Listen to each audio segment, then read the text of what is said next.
আসসালামু আলাইকুম। বাসের ড্রাইভার কাবার ভ্যানের ড্রাইভারের পায়ের রক কেটে দিছে।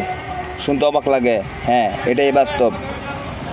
চট্টগ্রাম মহাসড়কে ফেনীর ওই সাইডে একটা স্টার লাইন বাসের সাথে একটা কাবার ভ্যানে চাপাচাপি হয়। এক পর্যায়ে গাড়িটারে আটকায় ওই কাবার ভ্যানের ড্রাইভারের পায়ের রক কেটে দিছে। বাসের ড্রাইভারে কত বড় কলিজার, কত বড় সাহস! আমার তো মনে হয় বাসের ড্রাইভার সে প্রকৃত ড্রাইভার না, সে এক সময় ডাকাত ছিল, ডাকাতের থেকে উইটা আইছে, এই জন্য এই সাহসটা পাইছে। আর না আরেকটা ড্রাইভারের কীভাবে পায়ের রক কেটে দেয়?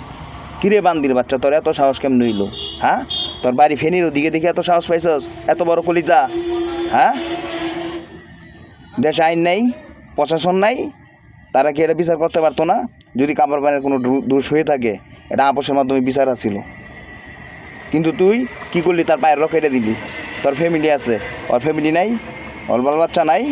হ্যাঁ, তুই তো বান্দির বাচ্চা, ডাকাইত, তুই তো ড্রাইভার না। আর অধিকাংশ চাপাচাপি বাসের ড্রাইভাররা করে, ট্রাকের ড্রাইভাররা করে না। ট্রাকের ড্রাইভার লোড গাড়ি, রিল্যাক্সে গাড়ি চালায়, 40-50-এ চালায়। আর তোরা যেভাবে ফুসুর ফাঁসুর গাড়ি ঢুকাস, পিছনে যেমন হরেন দেস, তোরা তো সুযোগই দেস না।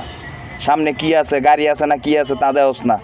না দেখি একটু দেরি হইলে পিছনে প্রচুর করে চাপ দেখে এটার গাতার ভিতরে ফেলাস। তখন মতো আমরা এত রাত চালাই না।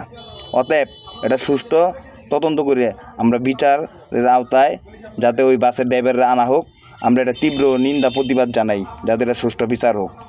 সবাই কমেন্টে জানাবেন কাজটা কি বাসের ড্রাইভার খারাপ করছে কিনা। এই ভিডিওটা অনেকেই দেখছেন। ধন্যবাদ।